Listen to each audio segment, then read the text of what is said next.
Today on the Topping Show, Bill Burr goes on The View and says that Elon Musk can't talk to attractive women. Donald Trump signs an election integrity bill that includes the need to show proof of citizenship, among other things. Stellantis might bring back production of the glorious HEMI engine, and Ford is investigating why their F-150 trucks, almost a million of them, are experiencing unintentional downshifts. All of that and much more on the Topping Show.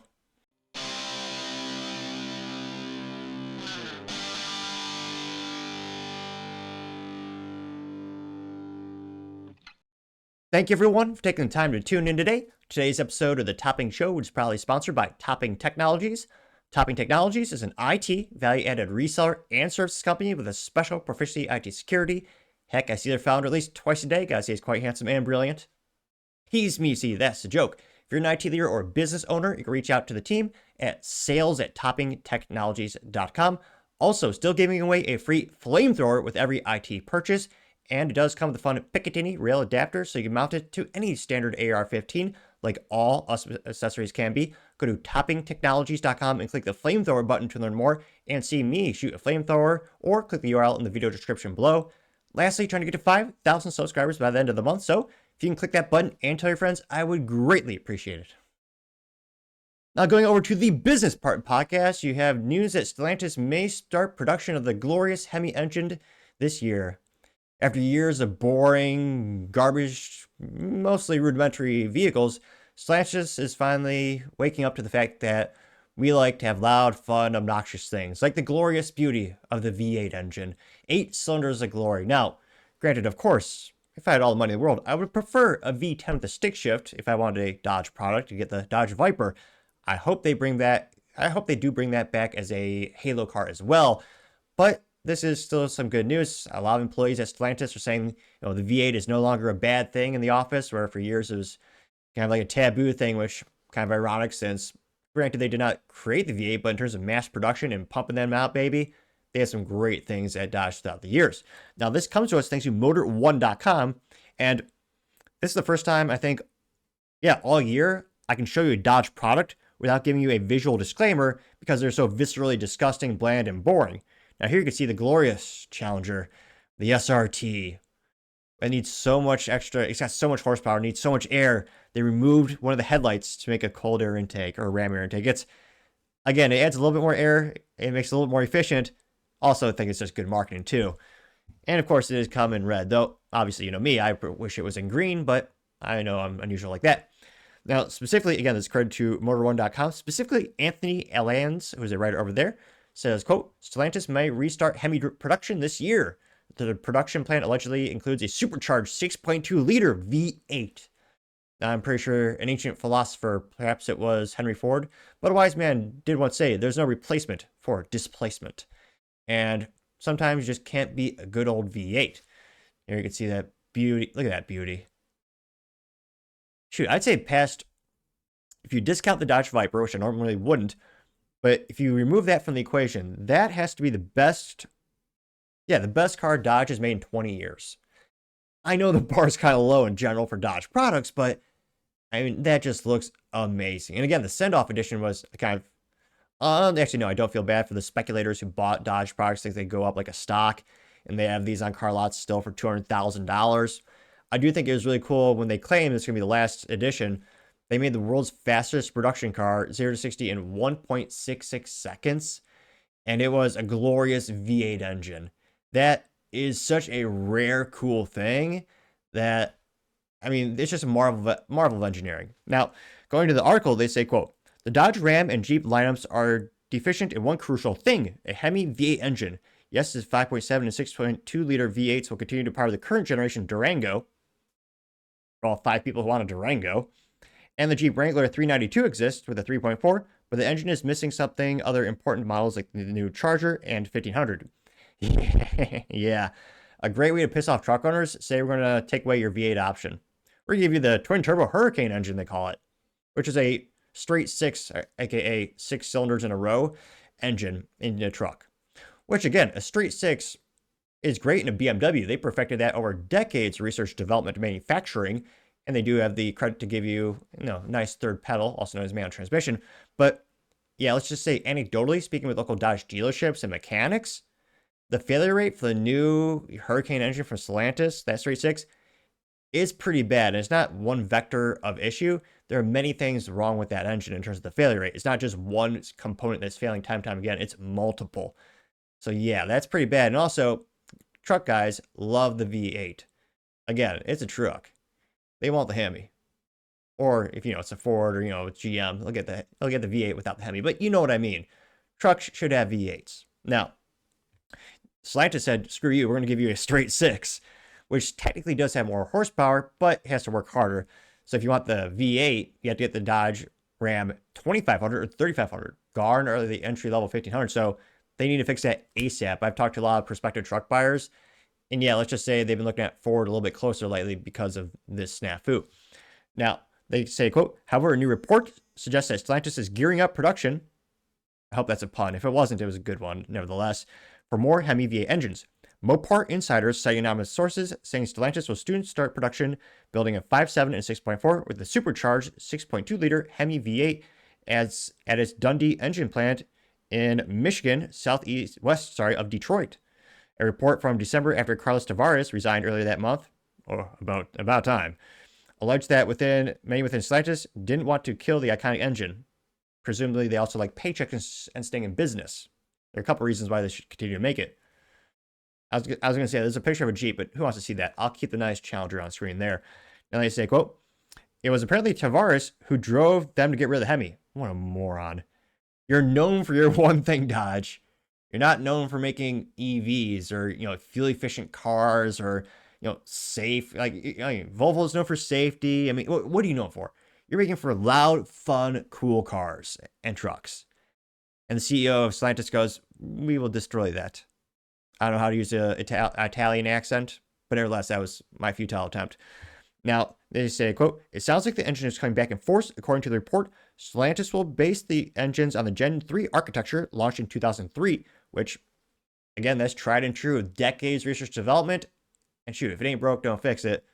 Now, they also say there are also rumors the automaker will add an even larger displacement variant in its lineup. Or as Tim the Toolman Taylor would say, more power. Never have too much. Now they say, quote, I was going to say, these pictures are all terrible. There's also a picture of the Durango. Let's be honest, no one wants to see that. We'll keep the picture on screen as is. Fears of increased emissions targets are waning now that President Trump has ordered his administration to revoke incentives for electric vehicles, rewrite the fuel economy standards, and deregulate other aspects of the auto industry. Yes, again, this is the best thing to happen in the auto industry in decades. If you read, again, I read a lot of books, kind of a theme every year when I do reading. Last year, it's all about automobile founders. The year before is retail founders. And yeah, it's even as recently as the 80s and 90s, the government is so overregulated with the auto industry. It is the most overregulated thing. And yeah, they're forcing us to buy EVs. It was a de facto ban on the gas engine with the previous administrations. Now, they say that even if the industry continues to electrify by choice and expand hybrid offerings, the thought of a purely gas-powered Dodge Coupe and V8 sounds enticing. Well, yeah, because it's what they do best. And again, even fun, stupid things gets me excited about the company in terms of, like, here's the Durango. Again, a huge engine. Again, Dodge is known for taking the giant, most obnoxious engine and putting it in everything. Enthusiasts love that. Even if, like, less than 1% of Durango sales have that glorious V8, I mean, it's just good as a halo car to get people in the door and get their eyeballs to light up and shine with excitement for once in a world of so many boring, bland automobiles. So I'm a big fan of the concept of a halo car and a top trim level for pretty much every car out there. And again, for the ones you do sell, are usually having it at a higher profit margin because, people are willing to pay more for that premium value, the powertrain, the young experience. Now, if they really want to go crazy, I don't think they will. But Dodge, they should put a third pedal in every vehicle. I know less than 2% of cars in the United States have a third pedal, aka a manual transmission. But if you really want to turn heads and enthusiast and get them really excited, put a third pedal in the Durango. The last cool SUV with a manual transmission was like Porsche in 2008, 9-ish. And those things still go for 50, 60 grand if you could find them because they're so rare. I think they imported 293, give or take. I mean, that would really get some enthusiasts smiling and a little bit increased sales, but I think if anything, elevate the brand again. And they need, their brand is so tarnished, it needs a revival. Now, we also note that, however, if Mopar Insider's report are accurate, Hyundai could be building the 5-liter in August, keeping the engine alive as the industry faces an uncertain future. Which, again, it's one of those things where Stellantis has many crappy brands. Again, they have about 17 brands in their portfolio. It's got a lot of everything that keeps them in business. You look at the revenue, where the profit comes from. Historically, Dodge has been one of the biggest ones, which is kind of hilariously ironic that Chrysler bought Dodge, and now the only thing Chrysler is known for is the Pacifica, their little minivan. When you think of the actual models and that's actually the only thing for sale right now at Chrysler.com. They have it's technically 2 editions. One's regular, one's hybrid, but it's the same damn, van. But in terms of nameplates and different vehicle models, Dodge is really one of the biggest, most important things in the entire Stellantis portfolio. Also most important because they make SUVs and crossovers and trucks, which again, that's where a lot of the profit margin is when it comes to the automotive community, or rather the automotive industry. So this is really exciting. I really hope this report is true, and I really think it is. And it will be interesting to see if this one brand of Dodge could really save Stellantis. Because again, Stellantis is in trouble. They have, again, way too many brands. A lot of them are, doing terrible. I mean, somehow Alfa Romeo is still in business. That's another thing they own. Maserati, they've dragged that name through the mud. Those things depreciate like a rock and are as reliable as a Ford. I mean, they have a lot of work to do at Stellantis, but again, I think Dodge could very well be the cornerstone that they need to rebuild the whole company. But let me know the concept. Let me know your thoughts. I mean, shoot. I mean, I'm pretty frugal. I still got my 2018 Honda Civic Si. Love that thing. If I won the lottery, and they had a stick shift, obviously, I'd probably get a new Challenger. But let me know if you won the lottery and you had to buy a Dodge product, which one would you buy? And then do you think they'll ever make the Viper again? Let me know your thoughts, because as always, be fascinated to hear what you have to say. Going over to the Cultural Prod podcast, you have Bill Burr going on The View and claiming that Elon Musk cannot talk to women. Which, yeah, if all the things I would guess to happen, I never thought Bill Burr would go on The View and not immediately just roast all the gals there. Which also shows how far Bill Burr has fallen in the past couple of years. Now, of course, I would never, hilarious enough, statistically speaking, the videos where I critique Bill Burr are the worst, most ratioed view. Yeah, probably the most ratioed videos I've ever made.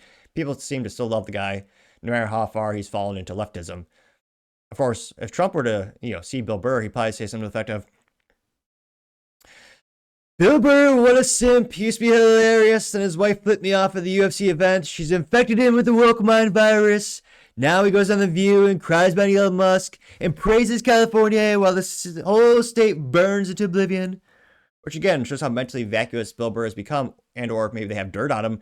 But when California was burning to the ground, due in part because of the ineptitudes of the leadership over there, such as not realizing you need water to fight fire and competent firemen, well, Bill Burr simped and cheered on. He said, oh yeah, I think California's doing great. Fun fact, that's the one time in my whole YouTube history where I did a poll and asked people, I said, Bill Burr said California's really doing great responding to the fire. What are your thoughts? Well, 100% of people said, no, Bill Burr's wrong. They're doing a terrible job. But somehow he's still shilling for California. Also a weak thing to do. Now, I first noticed this thanks to Colin Rugg on X, in which he says, quote, comedian Bill Burr says he is mad at Elon Musk and calls him a nerd who know how to talk to hot women. These comments comes day after Bill Burr directly compared Elon Musk to Adolf Hitler. And without too much further ado, which again, old Bill Burr would be roasting these gals. I mean, they're easy targets, don't get me wrong, but he would be roasting them venomously. And now he's going down there and having fun with them? What happened, Bill? What happened? I don't know. It's a weird time when I just feel like someone needs to bring the boiling water down to a simmer, and everybody on both sides, like if you watch CNN, Fox, you go online, or you listen to politicians, it's all, and then you walk out on the street and someone's like, hey, how you doing? You're like, good. So I don't think they're living in like a reality. But is there anybody getting your ire up these days more than usual? Nerds. Yeah. The nerds that own the politician, all these tech nerds that want to build robots because they don't know how to talk to hot women, they're gonna take over the world. They're gonna take over. They are literally gonna replace us. We're like beta right now, and they're coming out with like the VCR. Fact check, true. He is beta. I'll give him that. And I think Elon has got the rockets going because they realize there's other Earths out there, and they're gonna trash this one, and because they don't have any concern for it, and they're gonna move on to the next Earth. And, you know, everybody's going to be standing down here with your blue and red ties going, wait a minute, I was on your side, and they're just going to leave. Well, you were talking about death in your set. Do they not realize that they're going to die, these people? They don't realize that eventually everybody dies. I always wondered that about all religions, where they always talk about a wrathful God and, you know, will send you to hell. And it's like, none of you guys are operating like you fear this, the way you run your religion. That's right. So I don't get any, I don't understand any of that. I'm just trying to be like chill. Somebody holds the door. Hey, thank you. Oh, Bill Burr. Agreeing with the view, having a jolly old time with them. I mean, who would have saw that coming? And this went pretty well. I got 6.1 million views as well as 6.4 thousand likes. One of the first comments comes from PDB saying, quote, can we all agree Elon problem isn't talking to women? Bill Burr is actually a nerd. Imagine going on The View as a man. Getting 3.5 thousand likes. Conor Rugg also says, Elon Musk has 14 children. Bill Burr is venting to a 70-year-old liberal woman on The View. Do the math, getting 3,000 likes. Autism Capital says, quote, Bill is delusional. His entire recent media push predicting on being deliberately hateful and lying. Now he's on The View, getting 3.2 thousand likes. Conor Rugg says, Bill Burr, we need people to calm down and cool down the boiling point. Also, Bill Burr, Elon Musk is basically Adolf Hitler. Getting 1.9 thousand likes. Yeah, Bill Burr is such a leftist now. He actually praises Luigi for killing the CEO of an insurance company. Yeah, did that call? Yeah, that's the kind of guy Bill Burr is. Kyle Becker says, quote, comedy needs to be rooted in truth, not propaganda. Just saying, getting 793 likes. Gunther Eagleman says, Bill Burr is a tool, getting 612 likes. Yeah, someone did bring up the fact that Bill Burr, he's saying Elon Musk doesn't know how to talk to attractive women. And then they have pictures of Bill Burr's wife, who is objectively not attractive. She's a big fan of Bill. Well, I mean, not, you know, I'm sure she probably supports his comedy, but she's has a very big BMI indexed. Let's just say she puts strain on the car's suspension. She's overweight. Okay, I'll spell it out. Now, Clean Alex says, quote, Bill Burr's wife, by the way, and there she is. And yeah, Cal would think again, Musk would, or Trump would say something to the effect of, she infected him with the Rokumine virus. Bill Burr used to have a spine, but she took it years ago because, again, I think she did because years ago, like, I'm talking 10 plus years ago, Bill Burr had a daily podcast with his wife. And it was kind of cute. They go back and forth. They're very much politically asymmetrical or opposites, and you know they give each other jabs. But over the years, Bill Burr's basically just become a copy piece for everything she says, which is radical leftism. And that got 1,000 likes. Just a Dude says his wife controls his mind, and there's Bill Burr's wife being the ass in, or no, she has no class, but she's an ass. She's flipping off Donald Trump behind Trump's back at the UFC event last year, getting 570 likes, which, yeah, also cowardice. You won't do it to the man's face. Of course. Cash Loren says, I'll take Elon Musk every time, getting 43 likes. Django Unchained says, this is Bill Burr's quote-unquote hot wife. Looks more like Big Mike's brother. And that got 401 likes, which, I don't know why Bill Burr looks like such a cuck in that. He looks like such a simp in that. At least he's suited up, but like, his face just looks like, I'm dead inside, please kill me. She does objectively look, she looks happy, but he looks like he's dead inside. Getting 401 likes.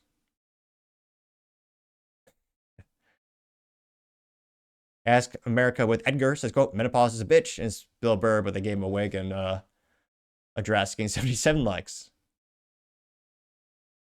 Yeah. Now a lot of people are doing the juxtaposition of two pictures.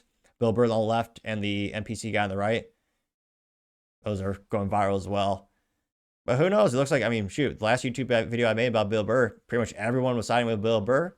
Who knows? Maybe this will be ratio of 90% dislike on this video or this segment of the show. Who knows? But let me know. Do you think Bill Burr has changed? Has he always been like this and now he's just putting it out there more? Let me know your thoughts, because as always, be fascinated to hear what you have to say. I'm going over to the political part podcast. You have Donald Trump signing an election integrity bill. You will finally need to show proof of citizenship when you vote, which anyone with a modicum of intelligence would say, oh yeah, shouldn't it have been like that for, decades? Yeah, it should have been, yeah, but no, in some shitties and states, yeah, you don't need to show any ID at all. Fascinating how Kamala Harris, what was it, 13 of the 15 states she won, all the states did not have a requirement to check voter ID. I'm sure that's just a coincidence. I'm sure this won't prevent Democrats from ever winning again. Now, this comes to us thanks to Libs at TikTok. And she says, quote, Trump just signed a sweeping election integrity bill. 1. Requires proof of U.S. citizenship on voter registration forms. 2. Cut funding to states that do not secure elections. 3. Vigorously prosecute election crimes. 4. Take actions against states who count ballots received after election day in federal elections. Was this 4? Prosecute foreign interference in elections. This is 6 now. Revoke Biden's executive order that turned federal agencies into Democrat voter turnout centers. Anyone who's against election integrity means they want to cheat. There should also be a caveat, or maybe there should be a caveat in there that says it has to be counted a day of only. I'll never forget the ineptitudes and or corruption of California, where it takes them weeks upon weeks to count all the votes. Whereas you have countries like India that can count in a day. Spoiler alert, they have billions more than California. Yeah, if you're taking weeks or months to count votes, you're either corrupt or inept. Or, as Archer would say, little column A, little column B. Now, without too much further ado, here's Trump over here. Now, the reader's added context did say that, quote, this is an executive order, not a bill. Sir, we have which, again, also isn't good for the long term because, again, every 4 years you have a president of the United States, or a new president of the United States, unless you get a re-election, and you can just flip those executive orders. So, again, this is great for the short term, but again, long term, these things do need to this does need to become a bill, and I hope it does, but again, good for the short term. Lastly, sir, we have an executive order for your attention on the very important subject of election integrity. We believe that this executive order is the farthest reaching executive action taken in the history of the Republic to secure our elections. Among numerous other aspects of this executive order, this is going to cut down on illegal immigrants on the voter rolls, ensure that the Department of Homeland Security and the data that they have available is being fully weaponized to ensure that illegal immigrants aren't voting. This will include a citizenship question on the federal voting form for the first time. This executive order instructs the EAC to cut federal funding to states that don't take reasonable steps to secure their election. This calls on the Department of Justice to vigorously prosecute election crimes, particularly in states that we don't believe are in compliance with federal law around election integrity.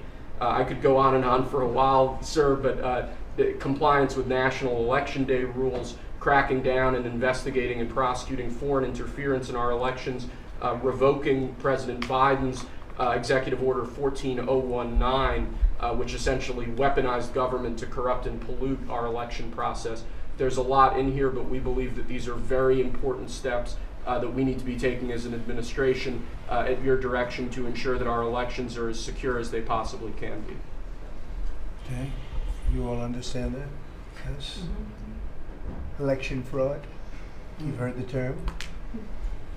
We'll end it, hopefully. At least this will go a long way toward ending it. There are other steps that we will be taking in the coming weeks, and we think we'll be able to end up getting fair elections. Perhaps some people think I shouldn't be complaining because we won in a landslide, but we got to straighten out our election. This country is so sick because of the election, the fake elections and the bad elections, and we're going to straighten it out one way or the other.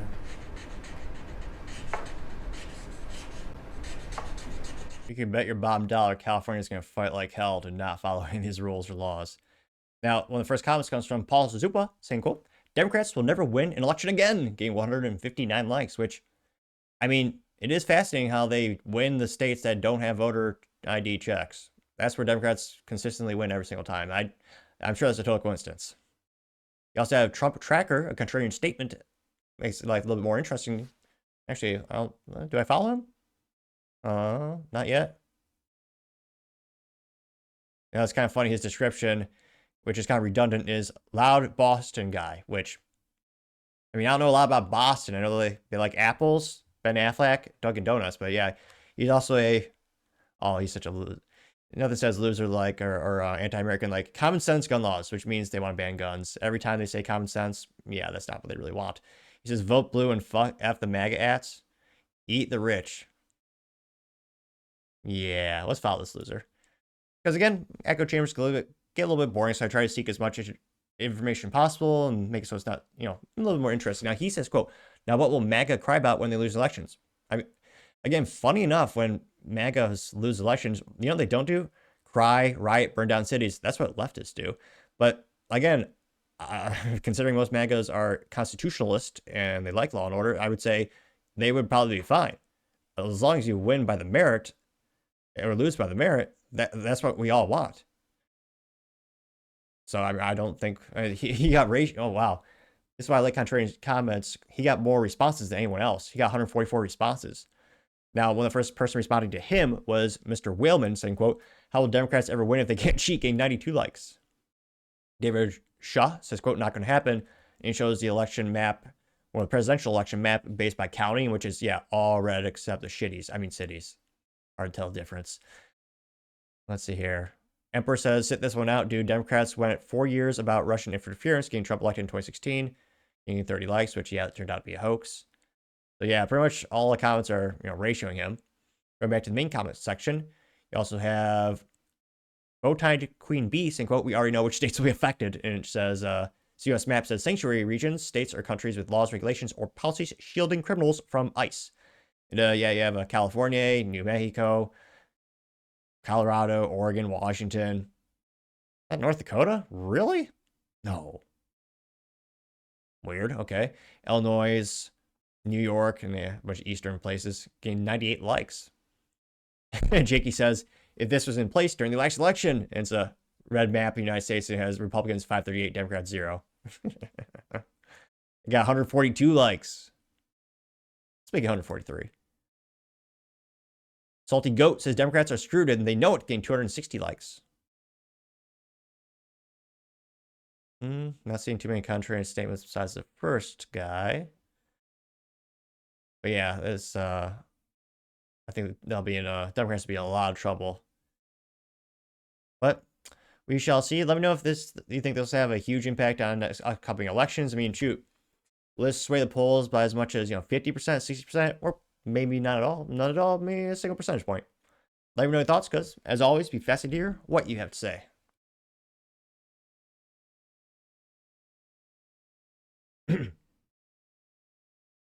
Apologies. Now going over to the business blunder of the day, you have Ford investigating why they're investigating, wait, what was this? Oh yeah, 1 million F-150 trucks for possibly unintentionally downshifting. Yet another reason they should make it with a manual transmission instead of the boring automatic transmission. Again, manuals are always so much more fun, but nevertheless, this is brought to us thanks to Brian Hurd over at thedrive.com. And he says, quote, Feds investigating over 1 million Ford F-150s for unintentional downshifts.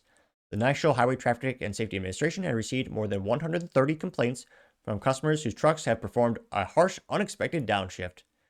There you can see the Ford F-150 in all of its glory. Fascinatingly enough, still in one piece and not broken on the side of the road. That's a rare picture right there. Must be right on the assembly line or right off of it. I'm only partially kidding. I'm sure they'll make reliable vehicles this year and not have to spend $830 million on warranty work like they did Q3 last year. Not financial advice, but let's just say the reliability is as good as their stock. It's crashing. Now, nevertheless, they say, quote, the National Highway Traffic and Safety Administration has opened an investigation into the 2015 to 2017 Ford F-150 following at least 138 incidents in which transmission downshifting unexpectedly at speed. The customers reported outcomes from simple deceleration to momentary wheel lockup to loss of control resulting from the shift. Fortunately, for all involved, no accidents or injuries have occurred. Now, the government regulation says, quote, this unrequested transmission downshift could cause unexpected rapid vehicle deceleration. Certain customer complaints additionally allege that the vehicle's rear wheels temporarily lock, seize, and or skid during the downshift, resulting in a loss of vehicle control, increasing the risk for a crash or injury. Because, unquote, they say because the feds have not narrowed down the issue to any particular variant of the F-150, the NHTSA is casting a wide net. Even the given model years in question, the issue points to an issue with Ford's 6-speed automatic. Wouldn't have that issue if you had 3 pedals. Come on, Ford. It's been years since you had the option of a stick shift, which I would argue they shall be by default. more fun and less things that can break. And with Ford, less things is better. They say, quote, which targeted in this recall campaign previous generation 2011 to 2013 model years conducted back in 2019. In that case, customers reported a similar condition, a sudden unexpected downshift followed by potential rear wheel lockup. They know that in 2017 model year coincides with the introduction of the 10-speed automatic that Ford co-developed with General Motors. Jesus. Which, yeah. I've never actually seen the movie Dumb and Dumber, but I've seen enough highlights to kind of get the gist of it. ADHD, when I hear of GM and Ford making something, can't help but think about Dumb and Dumber. And GM has had similar issues with unexpected downshifting. Spoiler, there's a transmission in their case. I can't help but think it's a high propensity it'll be in this case as well. Now they say, quote, while it doesn't appear to be the 10-speed has anything to do with the particular issue, the gearbox has been blamed for the share of unrelated problems, including the wheel lockup condition and other applications. While this is the first step towards what could become a recall for the 2015-2017 F-150, regulators will need time to look into the issue to determine the scope of the defect, assuming there is one. Oh, there is. Only then will they make a recommendation to Ford. Yeah. I can't help but think we're going to see a recall in about 18 minutes. Okay, it won't be that quick, but yeah, more issues with Ford, which, again, Ford, in terms of their sales and marketing, they're known for one thing. The Ford F-150, the best-selling truck in North America for, 100 years? Or, a long amount of time. That is your brand. And importantly for the business and the shareholders and everyone, that's the most profitable thing you sell is the truck. There's a reason Ford stopped selling the Ford Focus and the Fusion. Those little cars were negative margin in a lot of cases. They weren't making a profit on them. I thought they were fun hot hatches with the ST model, but nevertheless, fiscally speaking, they're losers. The F-150, the F-250, the 350, 450, 550, Banana Falcon, whatever trim level you choose, those are very highly profitable vehicles, and that's what your company is known for. So they leaned so much into the truck production in the past couple of years. So to have yet another, personally, it's a business blunder just to have an investigation, which most likely will cause a recall, but nevertheless, having unexpected downshifts, Ford, you are certainly the business blunder of the day. Thank you, everyone, for taking the time to tune in today. Again, try to get 5,000 subscribers by the end of the month, so if you can click that button, I greatly appreciate it. Also, give me a thumbs up, thumbs down, or comment. It's a great way to give me some additional feedback, letting me know how I can make sure better and better. Lastly, don't forget to take time to tell your family, tell your friends, tell your coworkers, heck, tell your enemies, tell anyone and everyone. Just stay safe and fight the good fight.